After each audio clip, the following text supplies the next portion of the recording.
So God blessed Noah and his sons and said to them, Be fruitful and multiply and fill the earth.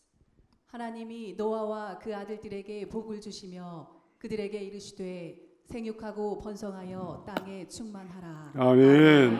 이제 때가 됐으니까 방주에서 나오라 명하시는 거죠. 창세기 8장 15절 하나님이 노아에게 말씀하여 이르시되 방주에서 나오라 그러는 거예요.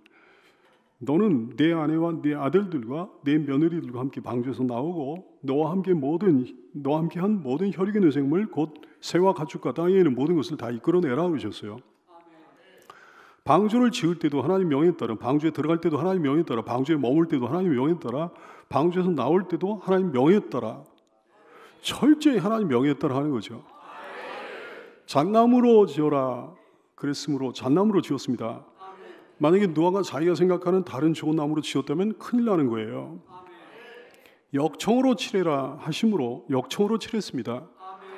만약에 자기가 좋다고 여기는 다른 어떤 것으로 칠했다면 문제가 발생할 것 뻔한 일이죠. 이런 크기로 지어라 이렇게 지시하심으로 정확하게 그런 크기로 지었습니다. 만약에 자기 주관에 따라 지었다면 문제가 생기는 거죠. 만약에 이런저런 난관으로 인해 조금이라도 길이를 달리했다면, 넓이를 달리했다면, 높이를 달리했다면 침몰되고 마는 거죠. 지금 방주로 들어가라 할 때 안 들어갔다면, 들어가기는 들어갔는데 너무 일찍 들어갔다면 지쳐서 나와버렸을 거예요. 그리고 다시는 안 들어갔을 거예요. 들어가긴 들어갔는데 너무 늦게 들어갔다면 아마 홍수에 휩쓸려 버렸겠죠. 방주에서 나오라 하셨을 때 안 나왔다면, 나오긴 나왔는데 너무 일찍 나왔다면 삶의 환경이 조성되지 않은 상황 속에서 사람이나 짐승이나 삶의 위기를 틀림없이 맞았을 거예요. 나오긴 나왔는데 너무 늦게 나왔다면 그 안에서, 방주 안에서 사람이나 동물이나 죽고 막 그랬을 거예요. 정확하게 하나님께서 명령하신 그대로 하는 거죠. 노아가 그 아들들과 그의 아내와 그 며느리들과 함께 나왔다 그랬어요. 창세기 8장 19절 땅의 동물 곧 모든 짐승과 모든 기는 것과 모든 새도 그 종류대로 방주에서 나왔더라 그랬습니다. 정확히 때를 나는 성도가 되기를 바랍니다. 노아처럼 하나님 시키시는 대로 즉각적으로 순종하며 살게 되기 바라요. 하나님의 때를 기다릴 줄 알게 되기 바랍니다. 서둘거나 조급하면 안 되는 거죠. 하나님이 사인 보내시면 즉각적으로 순종해야 되는 거죠. 행동해야 되는 거죠. 너무 조심조심해가지고 뒤로 미루지도 말아야 되는 거죠. 영적으로 민감하기 바랍니다. 깨어있기 바랍니다. 예배 잘 드리기 바랍니다. 하나님 말씀에 늘 귀를 기울이기 바랍니다. 영안을 열어 주의 뜻을 분별하기 바랍니다. 늘 기도로 주님께 매달리기 바랍니다. 그리고 선하고 아름다운 형제 자매 간의 교류가 있게 되기 바라요. 이제 방주에서 나온 노아의 공동체, 새로운 땅을 밟고 서게 되는 거죠. 하나님께서 리뉴얼을 해주신 바로 그 땅이에요. 뭘 의미할까요? 부활을 예표합니다. 새하늘과 새 땅을 예표합니다. 고린도전서 15장 20절 이하에서 말씀하시죠. 그러나 이제 그리스도께서 죽은 자 가운데 다시 살아나사 잠자는 자들의 첫 열매가 되셨도다. 사망이 한 사람으로 말미암았으니 죽은 자의 부활도 한 사람으로 말미암는도다.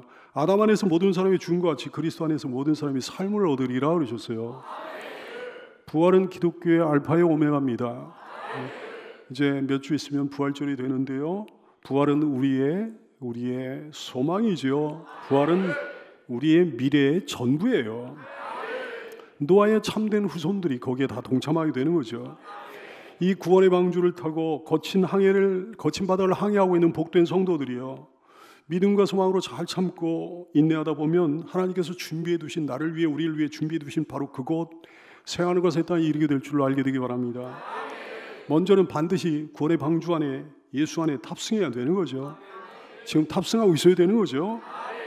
문이 닫힐 거니까 약속의 말씀 붙들고 소망으로 인내해야 되는 거죠. 우리는요, 우리 자신의 삶을 통제할 수가 없어요. 우리 주변의 환경을 어떻게 제어할 수가 없습니다. 노아의 방주에 탑승하고 있는 그 사람들과 똑같은 상황이에요. 자신의 삶을 통제할 수가 없고 주변 환경을 제어할 수가 없어요. 답답합니다. 가슴 졸입니다. 영육간의 어려운 환경이에요. 한 치 앞도 내다볼 수 없는 거지. 절대 신앙으로 하나님 바라봐야 되는 겁니다. 그리고 조급히 서두르지 말아야 되는 겁니다. 반드시 거기에 당도하게 될 줄 믿습니다.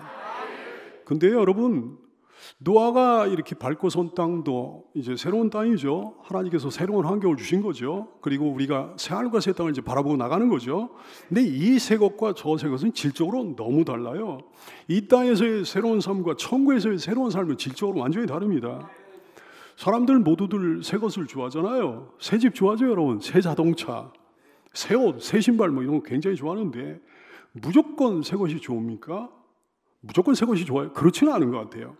새 집은 새 집 증후군이 있잖아요. 새 자동차는 뭔가 이렇게 익숙해져야 되지 않습니까? 계기판, 센터페시아, 뭐 작동법 이런 거 익숙해져야 되잖아요. 새 옷, 새 신발 이거 좀 어색하지 않습니까?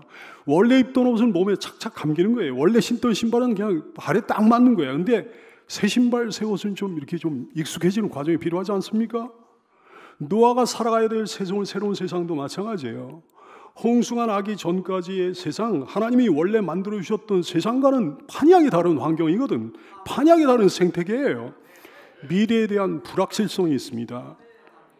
자연만이 아니에요. 문화도 완전히 사라졌습니다. 문명이 완전히 사라졌습니다. 이 새 것은 저 새 것의 예표이긴 하지만 노력이 필요한 거죠. 적응이 필요한 거죠. 이 새로운 시작은 부활의 예표예요. 새하늘과 새 땅의 예표임이 분명하지만 노력이 필요한 거예요. 적응이 필요한 거지. 사랑하는 여러분, 어떤 새로운 시작이든지 마찬가지입니다. 다 그렇다는 것을 알아야 되겠습니다. 하나님의 도우심을 구하며 최선의 노력을 다하여 잘 적응함으로 새로운 시작에서 성공하는 여러분 되기를 축복합니다. 반면에 천국에서의 삶은 그렇지 않아요. 새로운 새하늘과 새 땅에서의 삶은 완전히 다릅니다. 억지로 적응하지 않아도 되는 거예요. 적응하기 위해 노력할 필요가 없는 거예요. 애쓸 필요가 전혀 없는 거예요. 모든 행복과 기쁨이 처음부터 익숙해가지고 온몸의 삶에 착 감기게 될 것입니다. 너무 기대가 되잖아요. 하나님은 노아의 새로운 시작에 대해 그 앞날을, 그 앞길을 약속해 주셨습니다. 내가 너에게 이제 살 길을 마련해 주리라 그러셨어요. 22절 말씀, 창세기 8장 22절, 땅이 있을 동안에는 심음과 거둠과 추위와 더위와 여름과 겨울과 낮과 밤이 쉬지 아니하리라 그랬어요. 살 길을 주시겠다는 거지. 여러분, 노아처럼 예배의 성공함으로 여러분의 인생에 심음과 거둠과 추위와 더위와 여름과 겨울과 낮과 밤이 쉬지 아니하는 평안이 임하게 되기를 축복합니다. 심으면 거두게 하신다 그러신 거예요. 모든 건 하나님께로부터 오는 거예요. 하나님이 막으시면 막히는 거고 하나님이 풀어주시면 풀리는 거예요. 하나님은 우리의 자원이십니다. 하나님은 우리의 창고이십니다. 하나님의 아름다운 보고는 우리의 것입니다. 신명기 28장 12절 말씀, 여호와께서 너를 위하여 하늘의 아름다운 보고를 여시사 내 땅의 때를 따라 비를 내리시고 내 손으로 하는 모든 일에 복을 주시리니. 할렐루야. 보고를 열어주신다 그랬어요. 우리를 위해 하나님의 보고를 열어주신다 그랬어요. 남의 창고에 함부로 손대면 안 되는 거잖아요. 함부로 그 창고 문을 열고 막 그러면 안 되는 거잖아요. 근데 하늘의 보고는 달라요. 하늘의 보고에는 손을 대도 됩니다. 문을 막 열어줘도 됩니다. 왜냐하면 우리 아빠 거거든. 우리 딸이요, 아빠 지갑을 자기 지갑으로 여겨요. 아빠한테 돈 요구할 때 너무나 당당해. 너무나 당당해. 점심값 달라고 그러는 게, 너 용돈 받았잖아. 아, 그거는 그거고 이거는 이거지 막 그런 거예요. 뭐 사야 된다 그러면서요. 아빠한테 뭐 요구하는데 조금도 거리낌이 없어. 그 전에 자기 엄마가 옛날에 그랬다는 거예요. 내가 얘기를 들어보니까 꼭 따라서 하는 거더라고. 문자 메시지 보낼 때 뭐 달라고 그럴 때는요, 아빠라고 안 그래, 아빵 그래. 그 메시지를 보면서 내가 웃지 않은 적이 없어요. 그러면서 늘 느끼는 거예요. 하늘아버지 마음은 오죽하시겠나 그런 거예요. 우리 아빠들은 능력이 없어가지고 더 주고 싶어도 더 주지 못한 그런 경우가 많지만 우리 하늘 아빠께는 그런 경우가 없잖아요. 여러분의 하늘 아버지 너무 좋은 사랑의 아빠이십니다. 어리광 부리고 떼쓰고 기대며 치대는 여러분 되기 바래요. 번성하라 그러셨어요. 1절 말씀, 하나님 노아와 그 아들들에게 복을 주시며 그들에게 이르시되 생육하고 번성하여 땅에 충만하라 그랬어요. 다시 한번 선언하십니다. 7절 말씀, 너희는 생육하고 번성하여 땅에 가득하여 그 중에서 번성하라 그러셨어요. 노아처럼 예배의 성공함으로 생육하고 번성하여 땅에 충만한 복을 누리게 되기를 축복합니다. 노아에겐 뭐가 있었나요? 아무것도 없었잖아요. 배선 내리니까 이제 땅이 환경이 완전히 달라지고 새로운 시작을 해야 되는데 아무것도 없는데 나중에 그 후손들이, 우리도 그 후손이잖아요. 땅에 가득하고 번성하게 됐어요. 아주 미약하고 아주 연약했던 것을 창성하게 하시는 하나님이시죠. 너희의 조상 아브라함과 너희를 낳은 사라를 생각하여 보라. 아브라함이 혼자 있을 때 내가 그를 부르고 그에게 복을 주어 창성하게 하였느니라. 정말 미약했었는데 나중에 창성해지는. 우리 교회 25년 전에요, 3살 난 어린아기와 젊은 부부가 딱 3명이서 우리 교회를 시작했잖아요. 오늘날 수천 명이 이르는 교회가 됐잖아요. 할렐루야. 사랑하는 여러분, 혹시 미약합니까? 번성하기 바랍니다. 하나님의 은혜로 말미암아 충만케 되기를 바라고 창성하게 되기를 바라고 흥왕하는 역사가 일어나게 되기를 축복합니다. 아버지로 인해 아들이 함께 같이 더불어 하나님의 복을 받아 누리게 되는 거예요. 여러분 보세요. 하나님 사랑받는 사람 누구였습니까? 노아잖아요. 하나님 은혜를 입은 사람 누구예요? 노아잖아요. 신앙의 성공자가 누구예요? 노아잖아요. 특별한 사람 누구예요? 노아잖아요. 신실한 사람 누구예요? 노아잖아요. 당대 의인이 누구였습니까? 노아잖아요. 근데 오늘 하나님께서 노아에게만 복을 주시는 게 아닙니다. 그 아들들에게도 복을 주십니다. 1절 말씀, 하나님이 노아와 그 아들들에게 복을 주시며 그들에게 이르시되 생육하고 번성하여 땅에 충만하라 했어요. 왜? 2가지 이유가 있는데, 첫 번째 이유, 아버지 노아의 신앙 때문입니다. 지혜로운 부모들이여, 여러분의 신앙이 중요합니다. 여러분으로 인해 여러분의 자녀가 복을 받아 누릴 수 있는 거예요. 여러분으로 인해 여러분의 자녀가 하나님의 은혜를 받을 수 있는 거예요. 창세기 19장 29절 말씀, 하나님이 그 지역의 성을 멸하실 때, 소돔성을 멸하실 때, 그 롯이 거주하는 성을 엎으실 때 하나님이 아브라함을 생각하사, 롯은 아브라함에게 자식과 같은 사람이었거든. 조카였는데 자식과 같은 사람이었습니다. 하나님이 아브라함을 생각하사 롯을 구원해 주셨다 그랬어요.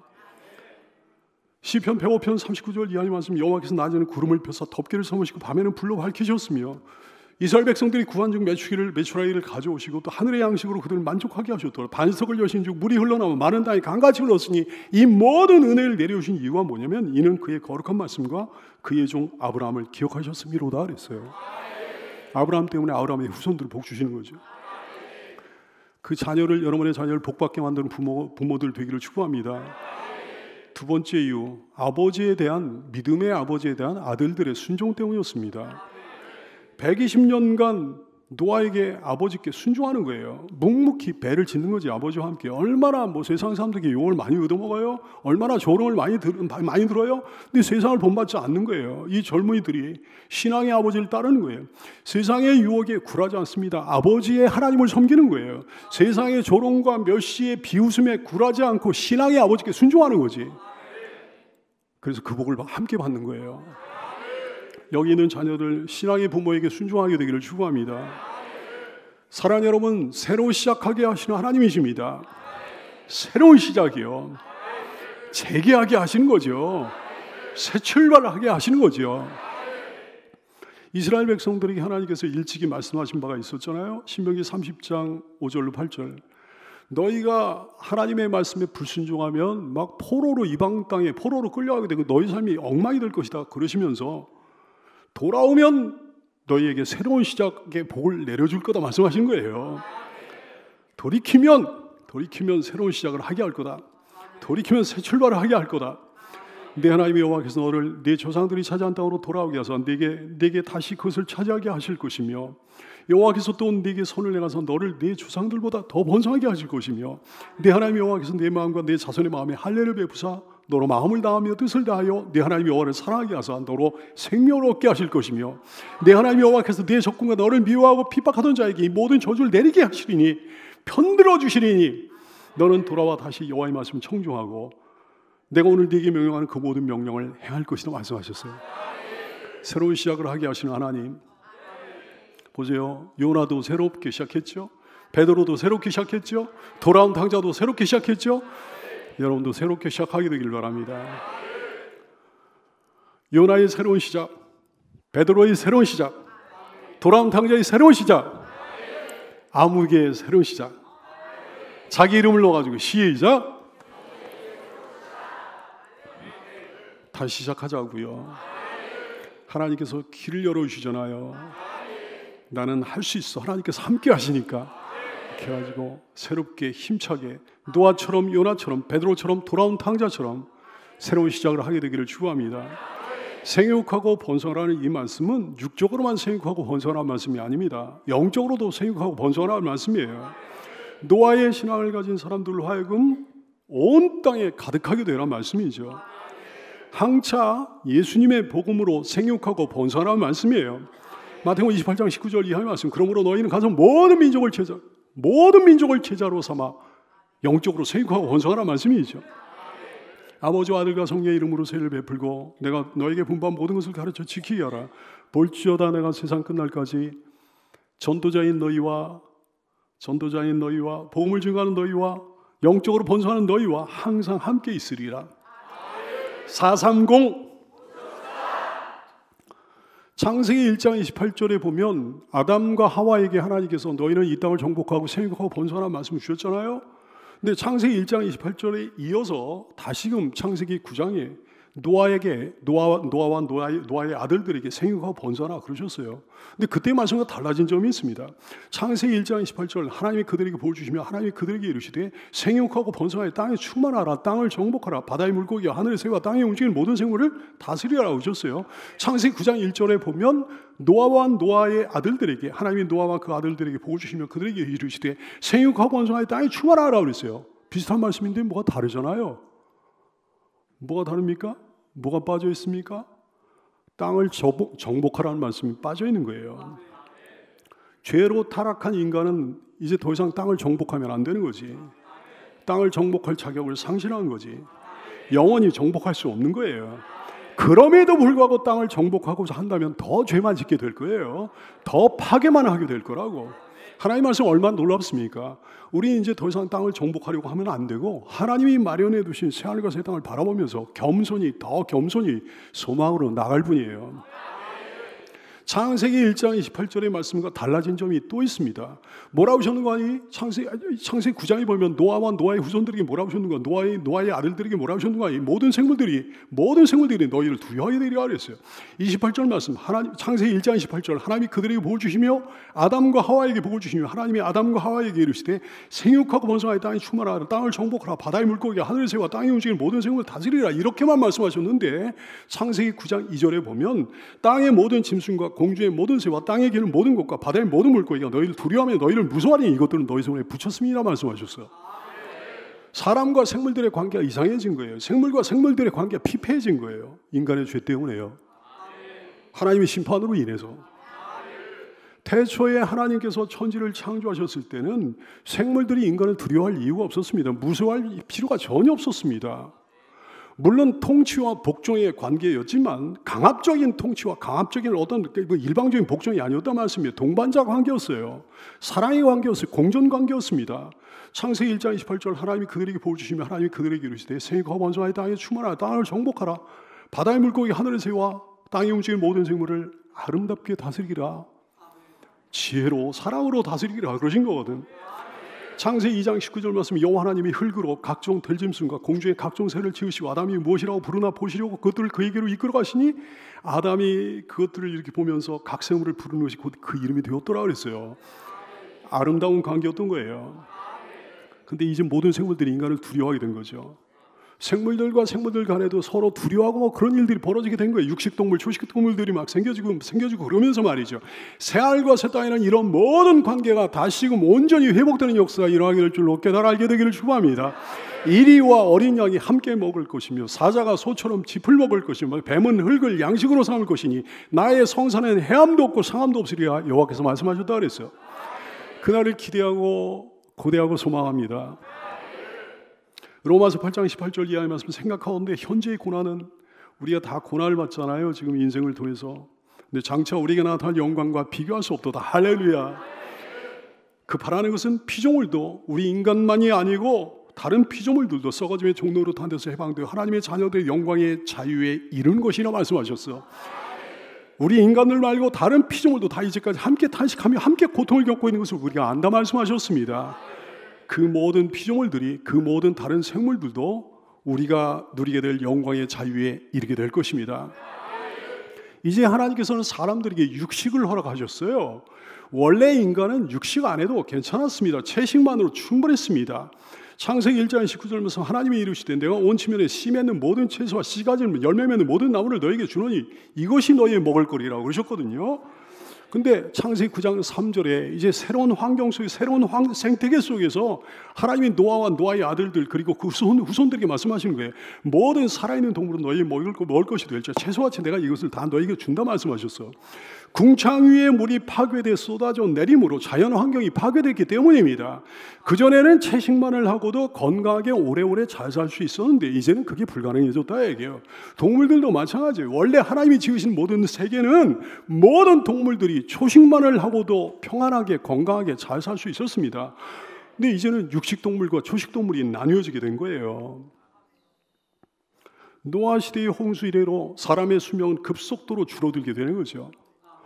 몸이 너무 연약해. 온갖 질병이 찾아와요. 수명이 너무 짧아. 다 우리 인간들의 죄에서 기인한 거예요. 아무리 발버둥 쳐도 벗어날 길이 없어요. 여기 이 땅에 사는 동안은 그저 건강을 위해 최선을 다하면서 주님의 은혜를 구할 뿐이죠. 오직 마지막 날에 그 모든 우리 연약함이 그 모든 나쁜 것들이 벗어지게 될 것입니다. 사라지게 될 것입니다. 하여튼 피폐된 환경 속에서 육식을 허락하신 것은 하나님의 크신 은혜예요. 엄청난 사랑이지요. 인간의 몸을 위해 육식을 허락하신 거예요. 부족한 영양분을 보충해 주시기 위해 육식을 허락해 주신 거죠.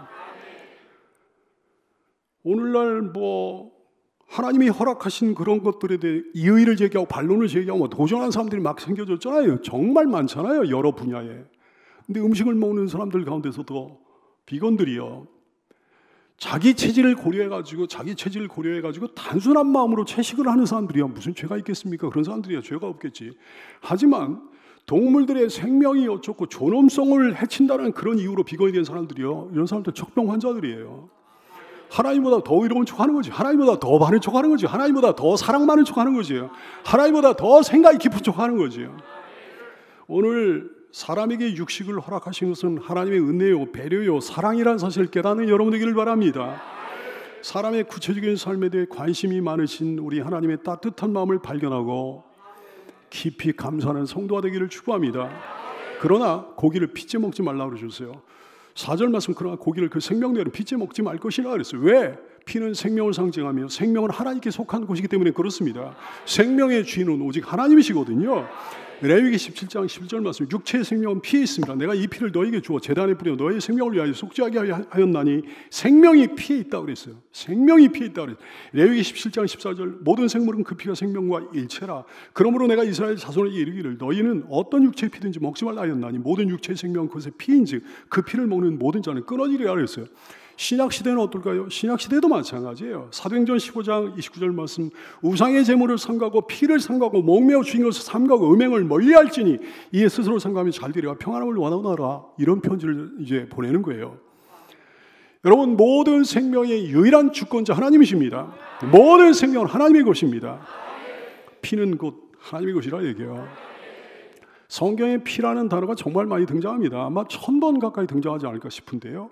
성경에 나오는 단어 가운데 핵심적인 단어 중에 하나예요.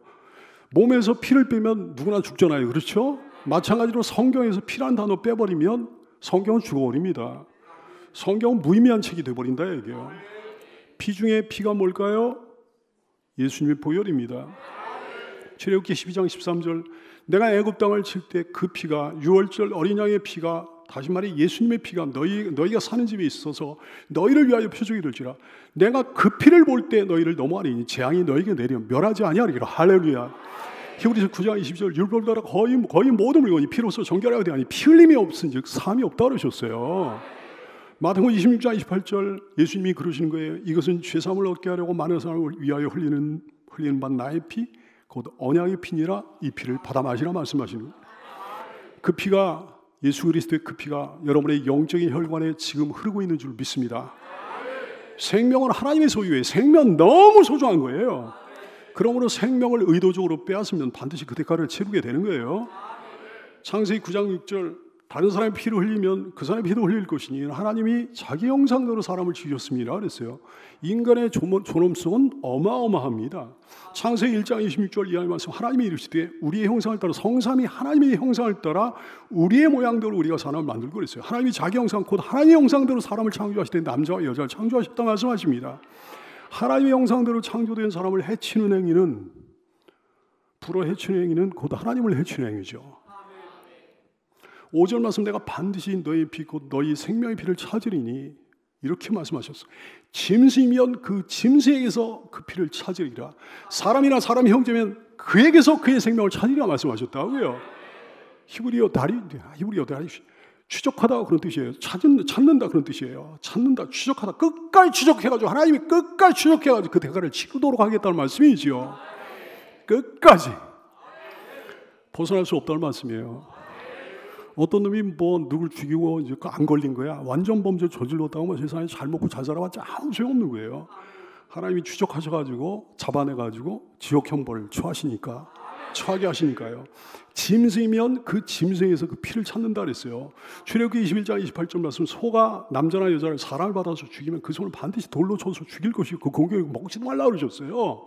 출애굽기 21장 29절 말씀, 소가 본래 받는 버릇이 있고 그 임자는 그로 말미암아 경고를 받았을 때 단속하지 아니하여 남녀를 막론하고 사람을 받아 죽이면 그 소는 돌로 쳐 죽일 것이고 임자도 죽여라 그랬어요. 그 소임자도 죽여라. 개물림사가 막 일어나잖아요. 근데 평소에 막 사람을 무는 막 싸나운 개야. 근데 이 싸나운 개를 갖다 방치해가지고 어린애를 갖다 물어 죽인 거예요. 그러면 그 싸나운 개를 방치한 주인까지 사형에 처하라고 말씀하신 거예요. 이것이 하나님의 법이라고요. 이것이 하나님의 마음이라고요. 이것이 하나님의 뜻이라고요. 창세기 9장 6절 말씀, 다른 사람의 피를 흘리면 그 사람의 피도 흘릴 것이 말씀하셨어. 의도적인 살인에 대해, 아주 계획적인 악한 살인에 대해 말씀하신 겁니다. 우연한 실수인 경우에 뭐 이렇게 하다가 뭐 이렇게 밀었는데 넘어져가지고 뭐 그럴 마음이 전혀 없었는데 넘어져 그 사람이 죽은 거예요. 그런 경우에는 살아날 길이 있었어. 민수기 35장 11절 이하의 말씀, 너희를 위하여 성읍을 도피성으로 정하여 부지 중에 살인한 자가 그러기로 피하게 하라. 이는 너희가 복수할 자에게 도피하는 성을 삼아 살인자가 회중 앞에 서서 판결을 받기까 죽지 않게 하기 위함이니라. 이 6 도피성읍은 이스라엘 자손과 타국인과 이스라엘 중에 거류하는 자의 도피성이 되니 부지 중에 실수로 살인한 모든 자가 그리로 도피할 수 있으리라 말씀하셨어. 그 사람의 피도 흘릴 것이다 그랬어요. 사람의 피에 그 사람의 피를 흘리는 거야. 법에 의해, 재판에 의해, 사람에 의해 그 사람의 피를 흘리게 되는 거예요. 직접 보복도 법이란 말씀이에요. 직접 보복도 재판이란 말씀이죠. 민수기 35장 19절 말씀, 피를 보복하는 자는 자기랑 가까운 사람을 누가 의도적으로 죽여가지고 그거를 보복하는 자는 그 살인한 자를 자신이 죽일 것이니 그를 만나면 죽일 것이고 그랬어요. 신명기 19장 12절 말씀, 그 본성읍 장로들이 사람을 보내요. 그를 거기서 잡아다가 보복자의 손에 넘겨 죽이게 할 것이라고 했어요. 이걸 보고 고엘제도라고 합니다. 이것이 본래 하나님의 마음이에요. 이것이 본래 하나님의 법이라고요. 이것이 본래 하나님의 뜻이라고요. 그러면 원수를 사랑하라고 하셨는데 뭐 용서할 수도 있는 건데 그럼 어떻게 사랑하는 건가? 원수를 어떻게 사랑하는 건가? 그 원수를 어떻게 용서하는 건가? 원수를 용서할 수 있는 자격은 피해자만 가지고 있는 거예요. 깨닫습니까?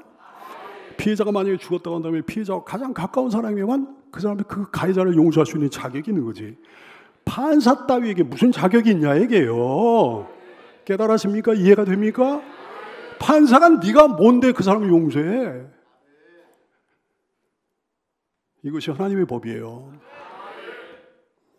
사형제도에 대한 온갖 중구난방의 뭐 토론들이 있잖아요. 근데 아주 악한, 아주 교묘한 마귀적인 인본주의에 불과합니다. 척병이요. 하나님의 법, 하나님의 마음, 하나님의 뜻은 아주 명료한 줄로 깨달아 하는 여러분 되기를 축원합니다. 척병 환자들에 대해 분노하시는 하나님이시죠. 우리도 하나님과 함께 분노합니다. 하나님보다 더 이로운 척, 하나님보다 더 바른 척, 하나님보다 잘난 척, 하나님보다 사랑 많은 척, 하나님보다 더 생각이 깊은 척 말이죠. 모든 생명 파괴 행위들은 하나님의 진노를 야기하는 아주 악한 범죄들이에요. 근데 오늘날에 일상화된 생명 파괴 행위들이 얼마나 많은지, 사람을 뭐 대놓고 죽여야만 생명 파괴 행위가 되는 겁니까? 아니요. 유해 물질이 첨가된, 지는 아는 거야. 거기에 유해 물질이 있다는 거. 그 먹거리와 관련된 그런 범죄들이요. 유해 물질 바다나 강에 방류하는 그런 행위들이요. 그걸 사람 먹게 하잖아요. 동성애요. 생명 파괴 행위예요. 낙태 행위, 아동학대, 노인학대, 동물학대 다 마찬가지. 각종 폭력 행위들이요. 사람의 삶의 의욕을 꺾어버리는 막 그 심각한 사기 범죄들이요. 생명 파괴 행위들이에요. 하나님의 마음으로 분노합니다. 하나님의 마음으로 대적합니다. 사랑하는 귀한 성도들이요, 여러분 어두운 세상의 빛들이에요. 썩어져가는 세상의 소금이에요. 우리 하나님 앞에 삽시다. 하나님 앞에서 사랑하며 삽시다. 사람들을 존귀 여기며 살자고요. 당신은 소중한 사람, 당신은 존귀한 사람, 이 세상에 하나뿐인 당신은 너무나도 소중한 사람. 그런 당신을 사랑해요. 그런 당신을 축복해요. 사랑받기에 합당한 당신을 주의 이름으로 사랑합니다. 기도하겠습니다.